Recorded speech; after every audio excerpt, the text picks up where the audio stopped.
Hi, and welcome to this week's episode of the Weekly Point with Z.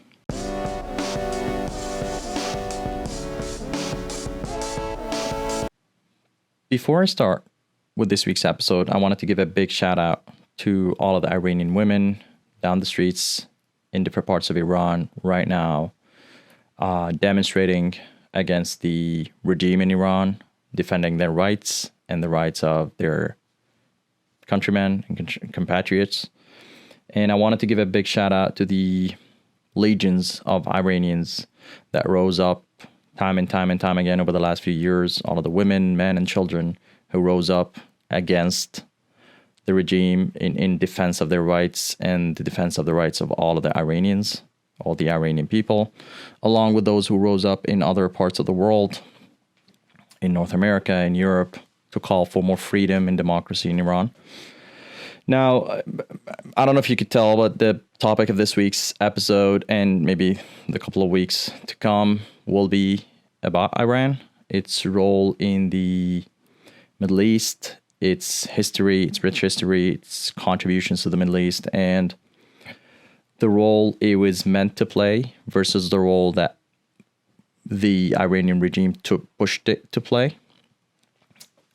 And if you've looked at any of the previous episodes from the last few weeks, you might have noticed that the intent of this podcast is not to provide you with just the news on what's happening today, because you could obviously do that by yourself. You could look it up on the internet and you could find that information available to you. The intent is to summarize the history and the context behind that situation and what led us to the present and current state of affairs, and help us analyze what might happen in the future.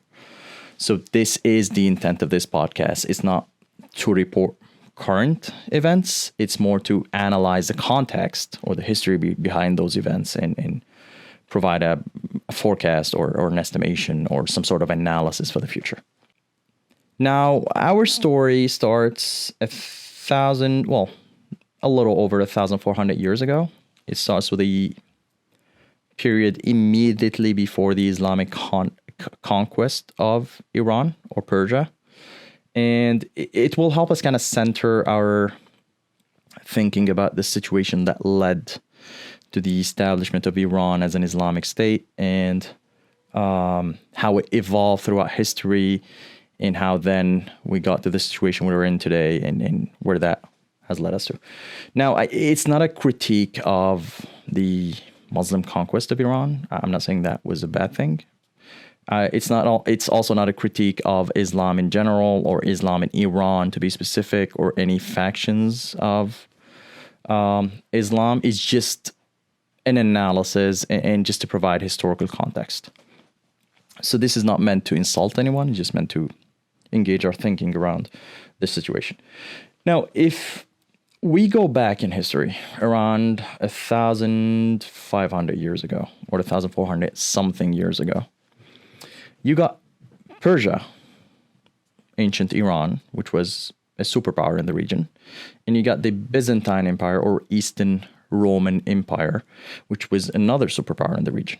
Now, the two countries were bordering each other, and there was a little zone in between that kind of served as a barrier of some sorts, where they constantly clashed time and time again, but not a single one of them was able to advance towards the other and kind of conquer the other.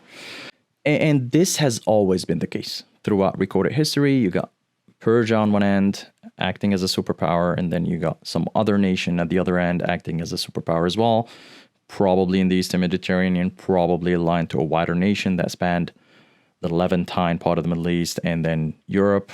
And that was the case with the Greeks. That was the case with the other nations of the region.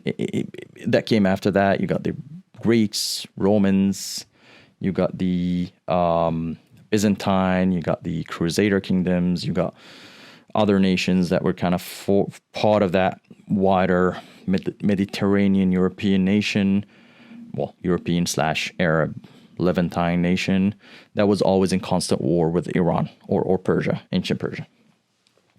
So between the two, between the Byzantine Empire at that time and Persia, there was the Euphrates River, which kind of divided the region into two and kind of provided a natural barrier of some sorts. Now, the Euphrates River, if you're not familiar with the region, you got the in Mesopotamia, the Mesopotamia region, which is modern day Iraq and parts of Turkey.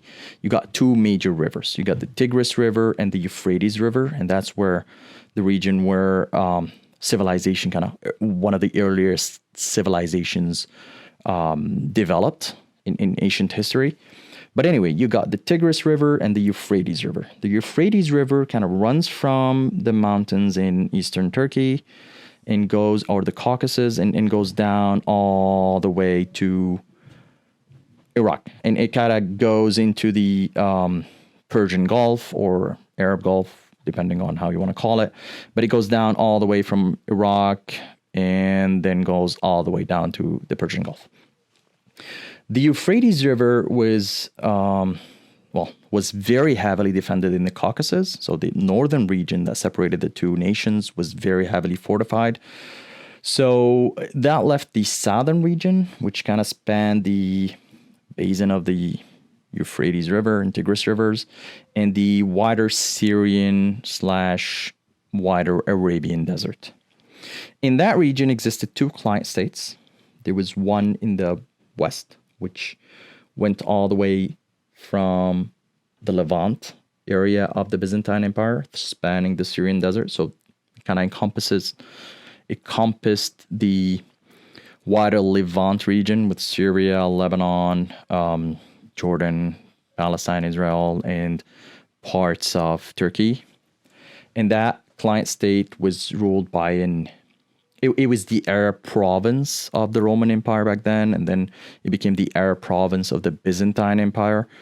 And it was ruled by tribes called the Ghassanid Arab tribes. They were part of the Ghassanid branch of Arab tribes, or Ghassan in Arabic. And then on the other end, you got the area of modern-day Iraq, Kuwait, northern Arabia, and kind of like that area between the Euphrates and all the way to the modern Persian, Iranian borders, which was led by the Lakhmid Arabs. And their capital was in Hira in Iraq, modern-day Iraq. And those two client states constantly clashed. But neither one of the two nations minded that, because they created a buffer zone against Bedouin attacks from the heartland of the Arabian desert. So they kind of, in waging war, they were busy fighting each other, but at the same time fighting the other Arab Bedouins and creating a buffer zone that kind of protected both nations. So they were fine with that arrangement. But just to know, the Ghassanid Arabs in this Levantine region were Christians. They were Orthodox Christians, Eastern Orthodox Christians, alike to the rest of the Byzantine Empire. And the ones in the east, in the Mesopotamia region, where Lakhmids ruled, were more the Zoroastrianists / following Arab folklore, pre-Islamic polytheistic religions. So those were aligned to the Sassanid Persian Empire back then. It was called the Sassanid Persian Empire. And the Ghassanids were aligned to the Byzantine Empire. Now, fast forward in history a few years, and just ahead of the Muslim conquest of Persia, there was major turmoil in both regions. You got the Lakhmids, a Lakhmid king converting to Christianity. He was the first king to convert to Christianity from the Lakhmid part of the region. And he was assassinated and deposed by Khosrow. Khosrow was the Persian Shah at the time, or the Persian king at the time. Shah is another word for ruler or king in Persian. And in the west, in the Levantine region, you got the Ghassanid Arabs converting to monophysitism, which kind of states that the nature of Christ was one feces or one state, hence the name monophysitism or monophysitism. And they believe that the nature of Christ, the divine nature of Christ, took over the human nature of Christ and kind of created one nature. So Christ had one nature with the divine taking over the humane. And this was in contrast to what was agreed upon in the Council of Nicaea and then later the Council of Chalcedon, where it was argued that Christ had two natures, one human and one divine.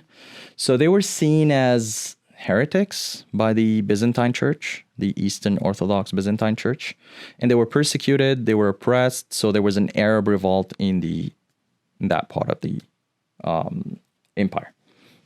Now you got the two client states in revolt, sort of, or instability.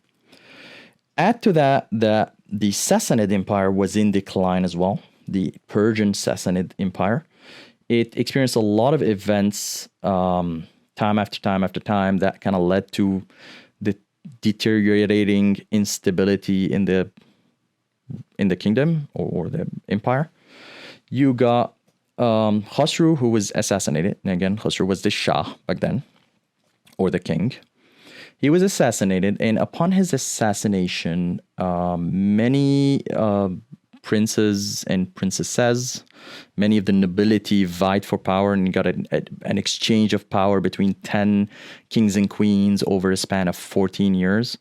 So there was, because he died without any heirs, so there was a lot of conflict between the nobility, and there was a lot of instability, and the rule kept changing hands, so to speak. There was also a fight among the generals who were vying for power as well. So you got this strengthening of local rule by local leaders against the central government. So you got this imbalance of power. And then you got the constant wars with the Byzantines, which exhausted the country. There was excessive taxation because obviously they had to finance the wars. And then there was the disruption of trade routes, which left the region unable to kind of progress forward. The economy took a huge hit. And then there was the plague of Shiro, which kind of hit the western parts of the Sassanid Empire, with the western regions kind of being hit hard by the plague. So all of these conditions, along with the instability in these two client states, created a perfect opportunity for the Muslim conquest of both Persia and the eastern part of the Byzantine Empire, the Arab provinces of the Byzantine Empire. The Muslims saw a great opportunity to expand back then. It was the Rashidun Caliphate of the early Islamic Empire. So it was in its infancy right after the death of the Prophet, peace be upon him.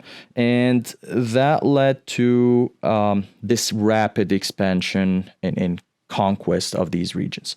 Now, I'm not kind of belittling the strength of the Muslim expansion or the success of the Muslim expansion. I'm just saying that there were a lot of conditions that made this conquest a lot more advantageous at the time.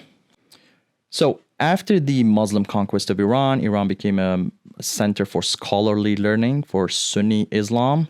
It was a center for art, architecture, music, poetry, religion. It was a major center for Islamic scholarly studies. It was very well revered in the Arab world, and there was this exchange of culture that was very prominent. And it was also at that time when the Arabs kind of tried to learn from the way the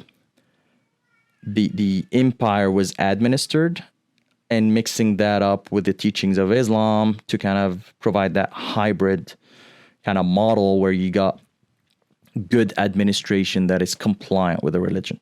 So it was a great time of exchange, but bottom line, the Persian Empire became an Islamic Persian Empire and part of the wider Islamic Empire. And it became a center for scholarly learning, and it gave a lot of great scholars for the Muslim world, along with that region of the Middle East.